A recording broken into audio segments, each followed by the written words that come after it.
வணக்கம் மக்களே. எல்லோருக்கும் வணக்கம், இனிய காலை வணக்கம். டானிஸ் டாக், டானிஸ் வியூ, டானிஸ் வாய்ஸ், இதில் டானிஸ் வியூஸ் அண்ட் டானிஸ் டாக் என்னோட இந்த ரெண்டு சேனலில் இருக்கிற சப்ஸ்கிரைபர்ஸுமே வந்து பார்த்தீங்கன்னா மோஸ்ட்லி டிஃப்ரெண்டான நபர்கள் தான். எனக்கு தெரிஞ்சு 70% டிஃப்ரெண்டான ஆடியன்ஸ் தான். ஸோ இந்த சேனலில் இருப்பவர்கள் பல பேர் வந்து எங்கிட்ட வந்து ஒரு விடயம் வந்து தொடர்ந்து கேட்டுக்கொண்டிருக்க விடயம். இப்போ ஜனனி, லாஸ்லியா, தர்ஷன், அப்புறம் வந்து இன்னொருத்தங்க ஸ்ரேயா ஷர்மி அப்படின்னு இருக்காங்க. இவங்க 4 பேருமே இலங்கையில இருந்து தான் வந்தாங்க. முக்கியமா 4 பேருமே எனக்கு தெரிஞ்சு ஜாழ்ப்பாணம். லாஸ்லியா அவர்கள் ஜாழ்ப்பாணம், ஜனனி அவர்கள் ஜாழ்ப்பாணம், தர்ஷன் அவர்கள் ஜாழ்ப்பாணம், அண்ட் ஸ்ரேயா ஷர்மி அவங்களும் ஜாஃப்னா அப்படின்னு தான் நினைக்கிறேன். ஸோ ஓகே, அப்போ இலங்கையிலேருந்து வந்த போட்டியாளர்கள் படங்கள் பண்ணுறாங்க. லாஸ்லியா படங்கள் பண்ணி கொண்டிருக்காங்க, தர்ஷன் பண்ணி கொண்டிருக்காரு, Janani ma'am, Losliya ma'am. So எல்லாருமே வந்து படங்கள் பண்ணி கொண்டிருக்காங்க. பட் அவங்கள பற்றி அப்டேட் எல்லாம் ஏன் ப்ரோ வருது இல்லை? பட் இப்போ மக்கள் வெறுத்த இந்த மாயா, பூர்ணிமா, நிக்ஷன் அப்படின்னவங்க படமும் இல்லை இதுவும் இல்லை அப்படின்னாலும் அவங்கள பற்றி ஏதாவது ஒரு அப்டேட் வந்து கொண்டு இருக்கு. ஸோ அப்போ ஏன் இங்கே படங்கள் பண்ணுறேன் மக்கள், ஒரு ரசிகர்கள் இருக்கின்ற, ஒரு மக்களிடம் வந்து ஒரு நல்ல பேர் இருக்கின்ற இவங்களை பற்றி அப்டேட்டை வந்து பார்க்க ஏன் கஷ்டமா இருக்கு, இப்போ தேட வேண்டியதா கிடக்கு அப்படின்னு பல பேர் கேட்டிருந்தீங்க. ஸோ அதற்கு ஒரு பதில் ஒன்று நானே இதை பேச நினைச்சு அதனால நம்ம சொல்லிடுறோம், சரிங்களா? ஓகே, அடுத்தது வந்து அர்ச்சனா அவர்களுடைய உண்மையான முகம் இதுதானா, அவங்களுடைய கருத்து அது வந்து பல மக்களோட பார்வையில இவங்களுக்கு உண்மையில பிக் பாஸ் பற்றி அறிவில்லையா, தெளிவில்லையா, அப்பா இவங்க பிக் பாஸ்ல நடிச்சாங்களா, இப்ப சேவ் கேம் பட வாய்ப்புகளுக்காக பண்றாங்களா அப்படின்னு மக்களே, என்னுடைய வெற்றி இந்த 3 வருஷம் பிக் பாஸ்ல டானிஸ் வியூவா இருக்கட்டும், டானிஸ் டாக்கா இருக்கட்டும், மக்களின் குரலா என்னுடைய குரல் இந்த பட்டா பூசி பேசுறது, மல்பி பேசுறது, சொம்பு தூக்குறது அப்படி இல்லாம உண்மையான நபர்கள் பக்கம் மக்களோட கருத்து குரலாக என்னோட குரல் இருந்தபடியாக தான் நான் வந்து சக்சஸ் பண்ண முடிஞ்சுது, சரிங்களா? ஸோ பிக் பாஸுக்குள்ள வர முதல் இருந்த என்னுடைய நிலைமைக்கு, அதாவது யூடியூப்ல இந்த பிக் பாஸ் ரிவ்யூ ஆரம்பிக்க முதல் இருந்த என்னுடைய நிலைமை டோட்டலி சேஞ்ச் இந்த 3 வருஷத்துல, சரிங்களா? அதற்கு காரணம் என்னுடைய உண்மைத்தன்மை சொல்லிட்டு நான் போறேன். ஓகே, ஸோ அப்படி இருக்கக்குள்ள மக்களோட பேச்சு வந்து அர்ச்சனா மேம் அவர்கள் மீது வந்து ஒரு டபுட்டா வந்து கிரியேட் பண்ணியிருக்கேன். ஸோ அது என்ன அப்படி என்பதையும் பார்க்கலாம். அடுத்தது மணி மாஸ்டர் அவர்களுக்கு கிடைக்கிற கௌரவம். ஸோ 1 மாசத்துக்கு முதல் கூட இன்னொருத்தங்க சொல்லியிருந்தாங்க நீங்க தான் உண்மையான வின்னர், நீங்க தான் வின் பண்ணுவீங்க நிச்சயம் அப்படின்னு. இப்போ வந்து சில மிகப்பெரிய மீடியாக்களை வந்து ஆல்ரெடி எடுத்த வீடியோக்கள் இன்னும் வராம இருக்கு, அது வருகின்ற கிழமைகள் வரும்னு நினைக்கிறேன். ஸோ இப்போ ஃபேஸ்புக்லையும் வந்து ஒரு மீடியா துறையில் இருக்கிறவங்க வந்து இதே மாதிரி கருத்தை போட்டிருந்தாரு. அதை பற்றி என்னுடைய பார்வை. அடுத்தது நம்ம சேனல்ல சப்போர்ட் பண்ண கதாநாயகி அந்த சீரியலோட டைட்டில் வின்னர்ஸ் ஃப்ரம் த டே 1ல நான் சொல்லியிருப்பேன். என்னோட ஸ்பெஷல் என்னன்னா, மீதி நபர்களை போல அந்த ஷோவை பார்த்து கடைசி வீக்குக்கு முதல் இவங்க வெற்றி பெறுவாங்களா, அவங்க வெற்றி பெறுவாங்களா அப்படி சொல்றது என்னோட ஸ்டைல் இல்ல. முதல் நாள் அந்த ஷோ ஆரம்பிக்கக்குள்ளே யாரு வின்னர்னு மோஸ்ட் ஆஃப் த டைம் நம்ம சொல்லியிருப்போம். அதே மாதிரி தான் கதாநாயகிக்கு நம்ம ஃபர்ஸ்டே சொல்லியிருந்தோம், சரியா? ருபிஷினா தான் டைட்டில் வின் பண்ணுவாங்கன்னு, அவங்க தான் டைட்டில் வின் பண்ணாங்க. அப்ப நம்ம அவங்களுக்குன்னு ஒரு ஃபேன் பேஸ் நம்ம சேனல்லையா இருக்கு. அப்ப நம்மளோட வாழ்த்து அவங்கள சினிமாவில் பார்க்கணும்னு அது நடந்திருக்கு. அவங்க பற்றிய அப்டேட், சரிங்களா? ஸோ இந்த விடயங்களை இந்த வீடியோவில் பார்க்கலாம். ஃபுல்லாக பாருங்க, லைக் பண்ணுங்க. ஃபர்ஸ்ட் டைம் வந்திருக்கீங்க அப்படின்னா மறக்காம சப்ஸ்கிரைப் பண்ணுங்க. உங்களுடைய கருத்துக்களை தவறாம சொல்லுங்க மக்களே. ஓகே, ஃபர்ஸ்ட் வந்து இப்போ ஜனனி மேம், லாஸ்லியா மேம், தர்ஷன் அவர்கள், அப்புறம் ஸ்ரேயா மேம், இவங்க எல்லாரோட ஒற்றுமை என்ன அப்படின்னா இலங்கையிலிருந்து வந்தவங்க தான். அதே நேரத்தில் இன்னொரு ஒற்றுமை என்ன அப்படின்னா, ஸோ இவங்க வந்து பிஸியாக தான் இப்போ இருக்காங்க. ஒரு பக்கம் போட்டோஷூட், ஒரு பக்கம் படங்கள், இன்னொரு பக்கம் இவங்க பண்ற நல்ல விடயங்கள். இப்போ ஜனனி மேம், லாஸ்லியா மேம் எல்லாம் நான் கேள்விப்பட்டேன் பல பேருக்கு உணவுகள் அளித்து கொண்டு வர்றாங்க கொண்டாட்டம் அப்படின்னா. இவன் இப்போ கூட ஒரு பண்டிகை வந்துச்சுல்ல, ஸோ அதுக்கு கூட வந்து உணவுகள் வழங்கியிருக்காங்க, ஆடைகள் வழங்குறாங்க. ஸோ இவங்களுடைய படத்தோட அப்டேட்டோ அல்ல இவங்களுடைய நிகழ்ச்சிகள் இல்ல விளம்பரங்கள் பற்றிய அப்டேட்டோ இல்ல இவங்க பண்ற நல்ல விடயங்கள் பற்றிய அப்டேட்டோ வருதில்லை. ஆனா இந்த மாயா, பூர்ணிமா போன்ற மக்களோட ஆதரவு இல்லாத நபர்கள், மக்கள் வெறுத்த நபர்கள் பண்ணாதபடியும் பண்ணதாகவும் அவங்கள பற்றி அப்டேட் சொல்லவும் ஒரு கூட்டம் ஒன்று இருக்கு. அப்ப ஏன் இங்க மிஸ் ஆகுது? இலங்கையில இருந்து வந்த போட்டியாளர்கள் இருக்கிற விடயத்துல இது வந்து முக்கியமா மிஸ் ஆகுது. ஏன் அப்படின்னா, இப்ப ஜனனி மேமுக்கும் சரி, லாஸ்லியா மேமுக்கும் சரி, தர்ஷன் அவர்களும் ஸ்ரேயா மேம் அவங்களுக்கும் சரி பிஆர் வந்து இல்லை, சரிங்களா? பிஆர் அப்படின்றது வந்து என்ன அப்படின்னா, இப்ப நம்மளை பத்தி இப்ப நான் வந்து இன்னொருத்தட்ட சொல்லியிருப்பேன், நீ வந்து என்ன பத்தி அப்டேட்டை தொடர்ந்து கொடுத்து கொண்டு சரியா, என்னை பத்தி விளம்பரப்படுத்து, என்னை பத்தி வீடியோக்களை ரீல்ஸை போடு, இதை போடு. ஸோ என்னை பத்தி டோக்கலையே வச்சிரு, அடுத்தவங்களுக்கு என்னை பத்தி அப்டேட் கொடுக்குற மாதிரி ஏதாவது வச்சுக்கொண்டு ரெண்டு போட்டு நான் ஒருத்தனையோ 2 பேரையோ இல்லை ஒரு டீமையோ நியமித்து போட்டு அவங்களுக்கு காசை கொடுப்பேன் மாசம். இல்லை ஒரு நாளைக்கு எத்தனை வீடியோ போடுறாங்களோ அத்தனைக்குன்ற மாதிரி காசு. இன்ஃப்ளூயன்சர்ஸ் வந்து நிறைய பேர் இருக்காங்க நம்மளை ப்ரொமோட் பண்றதுக்கு. அப்ப அதை வந்து இப்ப இந்தியாவில் இருக்கின்ற நேற்று வந்த சீரியல் நடிகர்கள்ல இருந்து நேற்று நடிக்க ஆரம்பிச்ச நடிகர்கள் வரைக்கும் இப்ப வந்து அதை ஒரு வழக்கமா வச்சிருக்காங்க. எப்படி தண்ணி குடிக்கணும், ஒவ்வொரு நாளும் சாப்பிடணும், தூங்கணும் அப்படின்றது வழக்கமா இருக்கா, ஓகே மீடியாக்குள்ள போயிட்டு நம்ம இதை பண்ணணும் அப்படின்றது இப்போ ஒரு ட்ரெண்ட்ல வந்து கொண்டு இருக்கு. பட் இந்த ட்ரெண்டுக்குள்ள நம்ம லாஸ்லியா மேமோ, ஜெனனி மேமோ, தர்ஷன் அவர்களோ, ஸ்ரேயா மேமோ வரல. அவங்களுடைய சோஷியல் மீடியாவை அவங்க தான் ஹேண்டில் பண்றாங்க.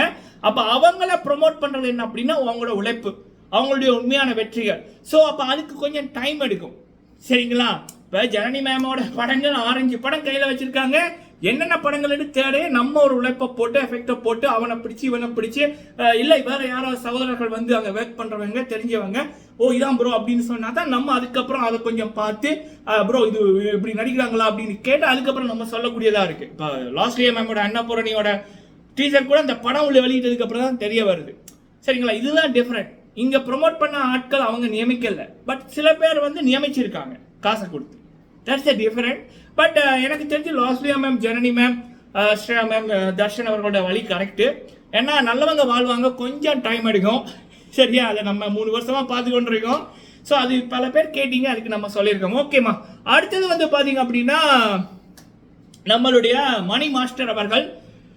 மணி மாஸ்டர் அவர்கள் வந்து பல மக்கள் ஆஃப்டர் பிக் பாஸுக்கு அப்புறம், பிக் பாஸோட பியூட்டி என்ன அப்படின்னா சில பேர் பிக் பாஸ்ல இருக்கக்குள்ள பேசப்படுவாங்க, வெளியில வந்ததுக்கு அப்புறம் காணாம போயிடுவாங்க. சீசன் 6 அசீம் அவர்களை இப்ப காணல, டைட்டில் வின்னர் காணல, ஒரு படமும் இல்லை. நான் அப்பவே சொல்லிட்டேன், அவர் 3 படம் கையில இருக்காருன்னு சொல்ல நான் வந்து அவர் சொல்லி 1 மணி நேரத்தில் நான் வீடியோ போடுவேன், அங்கே ஒரு படமே இல்லைன்னு நான் சேலஞ்ச் பண்ணேன். அதான் நடந்துச்சு. ஸோ பட் அந்த சீசன்ல ஃபுல்லா வந்து அந்த வீட்டுக்குள்ள இருப்பவர்கள் ஃபுல்லா டார்கெட் பண்ணது ஜனனி மேம். ஒரு டாப் 3 வர வேண்டிய நபர் இல்லை டைட்டில் வின் பண்ண வேண்டிய நபரை வெளியில் அனுப்புனாங்க. கமல்ஹாசன் அவர்கள் வழக்கம் போல நியாயத்துக்கு துணை நின்றாரு.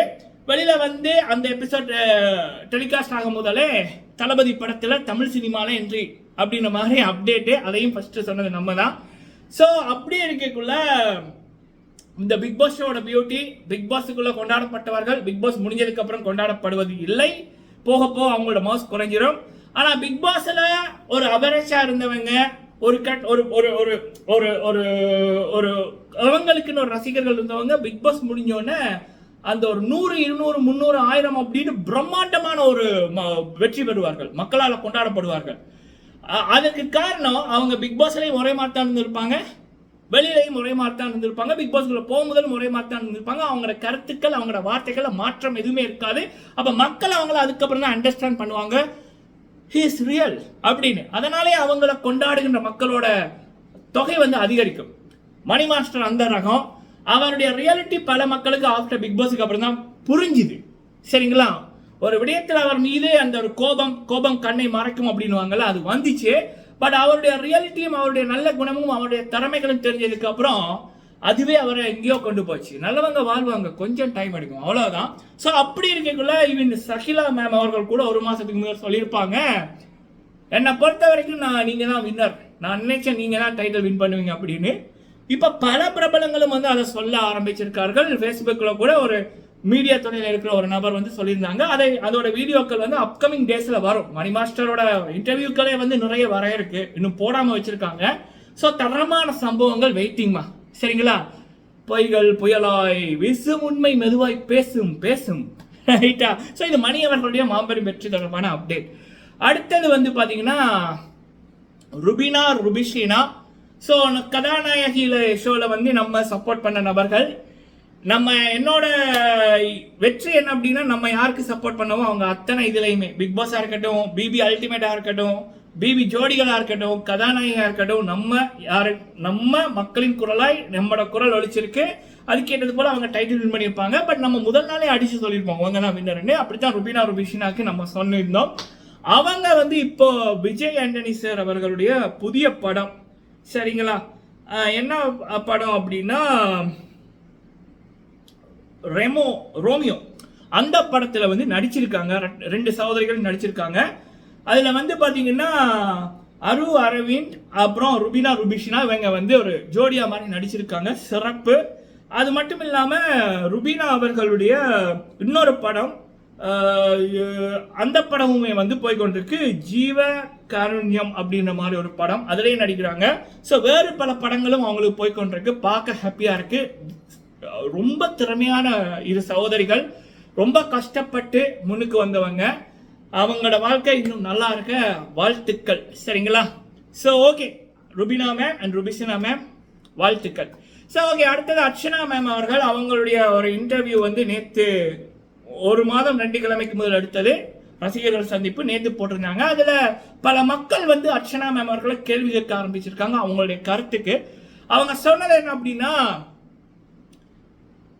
பிக் பாஸுக்குள்ள ஒவ்வொரு கேரக்டரும், அதாவது அவங்க என்னத்தை மீன் பண்றாங்க அப்படின்னா, இப்ப மாயா, பூர்ணிமா, நிக்ஷன், ஜோவிகா இந்த கேரக்டர்ஸுக்கு தான் அங்க மக்கள் மத்தியில் அவ்வளவு எதிர்ப்பு இருக்கு.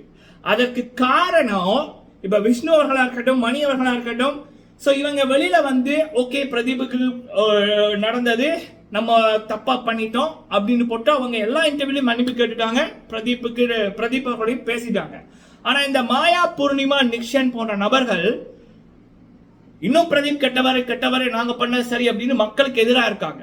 பிரதீப் மீது எந்த தவறுமே இல்லை, அதுக்கு 1000 கோடி கண்கள் சாட்சி, சரியா. அப்படி இருக்கக்குள்ள அவங்க மக்களுக்கு எதிராக தாங்க பண்ண தவறை சரியன்றாங்க. அப்ப இப்ப அர்ச்சனா மேம் வந்து என்ன சொல்றாங்க அப்படின்னா, இந்த ஷோ வந்து ஒரு ஷோ, இது ஒரு ஷோன்னு 3 மாசம் நீங்க என்ஜாய் பண்ண காரணம் இந்த கேரக்டர். எது? இந்த மாயா, பூர்ணிமா, நிக்ஷன் அவங்களும் முக்கிய ஒரு காரணம். ஏன்னா அவங்க அப்படி இருந்தபடியே தான் இந்த ஷோ சக்சஸ்ஃபுல் ஆயிடுச்சு அப்படின்ற மாதிரி சொல்றாங்க. ரொம்ப தவறான ஒரு இது ஒன்று, சரியா. பிக் பாஸ்ன்றது அது ஒரு not a TV show, not just a TV show, not just a game show. It is the biggest reality TV show, சரியா. இது வந்து உணர்ச்சிகளோட சம்பந்தப்பட்டது. சீசன் 6ல ஜனனி அவர்கள் வெளியில போய் எத்தனை பேர் அழுதாங்க. யாருன்னே தெரியாத ஒரு ஜனனிக்காக ஏன் அழுதாங்க? நம்ம ரிவ்யூ பண்ணக்குள்ள நம்ம கண்ணுல வந்து அழுக வருது. ஏன்? அவங்க என் கூட பிறந்த தங்கச்சியா? எனக்கு தெரிஞ்சவங்களா? இல்லை என் கூட ஒர்க் பண்ணவங்களா? ஏன் ஒரு பொண்ணுக்கு அநியாயம் நடந்து போட்டு நம்ம ஒரு மனுஷனா இருக்கக்குள்ள அந்த ஒரு ஃபீல் ஒன்று வருது. பிரதீப் அவர்களுக்கு அந்த ரெட் கார்டு கொடுக்கக்குள்ள எத்தனை பேருக்கு விபி ஏறி இருக்கும், எத்தனை கண்கள் கலங்கி இருக்கும். ஏன்? உணர்வு பூர்வமான ஒரு உணர்ச்சி. அண்ட் மாயா பண்ணது அந்த இந்த ஷோக்காக பண்ண நாடகம் இல்ல. மாயா பிக் பாஸ்க்குள்ள போகும்போதே மாயா மேல ஒரு பொண்ணு கேஸ் போட்டிருக்காங்க. எப்படி மாயா என்னுடைய வாழ்க்கையை அழிக்க ட்ரை பண்ணாங்க அப்படின்னு. அந்த பொண்ணு கேஸ்ல கொடுத்த அந்த அத்தனை ஸ்டேட்மெண்ட்டும் மாயா இந்த பிக் பாஸ் ஹவுஸ்க்குள்ள இன்னொருத்தருக்கு பண்ணிருக்காங்க. இது மாயாவோட ரியாலிட்டி, பூர்ணிமாவோட ரியாலிட்டி, நிக்ஷனோட ரியாலிட்டி. அப்ப இவங்க வந்து இப்போ சொன்ன ஸ்டேட்மெண்ட் வந்து மக்களோட பார்வையிலையும் சரி, என்னுடைய பார்வையிலையும் சரி, ஸோ அவங்களுக்கு வந்து ஒரு சொம்பு தூக்குற மாதிரி தான் இருந்துச்சு. அது ரொம்ப கவலையா இருந்துச்சு, சரிங்களா.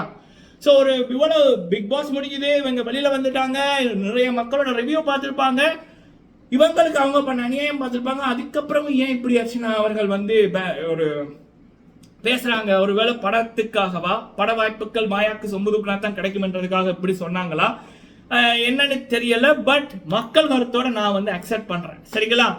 மாயா, பூர்ணிமா, நிக்ஷன், ஜோவிகா போன்ற நபர்களுக்கு இப்பவும் அந்த நெகட்டிவிட்டி இருக்க காரணம் இன்னும் அவங்களுடைய அந்த தவறை அக்செப்ட் பண்ணல, மக்களுக்கு எதிராக பேசிக்கொண்டிருக்காங்க அப்படி என்பதுதான், சரிங்களா. இது வந்து அர்ச்சனா மேம் அவர்களோட பார்வையில் எப்படி தெரியாம போச்சு அப்படின்னு எனக்கு தெரியல. தயவு செய்து இதுக்கு முட்டு கொடுக்கறதுக்கு யாராவது கமெண்ட் பண்ணாதீங்கப்பா, சரிங்களா. நான் வந்து யாரு தப்பு பண்ணாலும் தப்புன்னு நான் சொல்வேன், கரெக்டா பண்ணா கரெக்ட்னு நான் சொல்வேன். ஈவன் ஜனனி மேம் அவர்களுடைய ஒரு பாடல் ஒன்று ரிலீஸ் ஆச்சு இருந்துச்சு. அதுல வந்து நான் சொல்லியிருப்பேன் எனக்கு வந்து பெருசா பிடிக்கல அப்படின்னு. ஏன்னா ஜனனி மேம் அவர்கள் இஸ் எக்ஸ்பிரஷன் குயின். அவங்களுடைய அந்த ஃபேஸ் கண்களே வந்து ஒரு வீடியோக்கு அவ்வளோ அழகா வந்து ஒரு ஈர்ப்பை கொடுக்கும். அந்த பிக் பாஸ்ல நம்ம பார்த்துருப்போம். ஜஸ்ட் ப்ராக்டிஸ் பண்ணாமே ஐஸ்வர்யா ராய் அவர்களுடைய நடனத்துக்கு அவ்வளோ தூரம் அழகா வந்து டான்ஸ் ஆடினவங்க ஜனனி மேம் அவர்கள். 7 நிமிடங்கள் அவ்வளவு அழகா இருந்துச்சு. ஐஸ்வர்யா ராய் அவர்கள் பெர்ஃபார்ம் பண்ண ஒரு சாங்குக்கு இன்னொருத்தங்க பெர்ஃபார்ம் பண்றது சர்வசாதாரண விடயம் இல்லை. ஒரு ப்ராக்டிஸ் இல்லாம, மேக்கப் இல்லாம அப்படி பண்ணக்குள்ளே அவ்வளவா அழகா இருந்துச்சு. அண்ட் இன்னொன்று இது ஒன்று பண்ணியிருந்தாங்க அந்த மாரி படத்தோட, இது அவ்வளவு தூரம் வந்து பார்க்கக்கூடியதா அழகா இருந்துச்சு. பட் அதோட கம்பேர் பண்ணக்குள்ள இந்த சாங்ல இல்லை அப்படின்னு நான் நேரடியாகவே நான் சொல்லியிருப்பேன். இதுதான் என்னுடைய வழக்கம், சரிங்களா. ஸோ என்னோட கருத்துக்களை நீங்கள் அக்செப்ட் பண்ணிங்கன்னா லைக் பண்ணுங்கள், உங்களுடைய கருத்துக்களை சொல்லுங்கள். நன்றி மக்களே.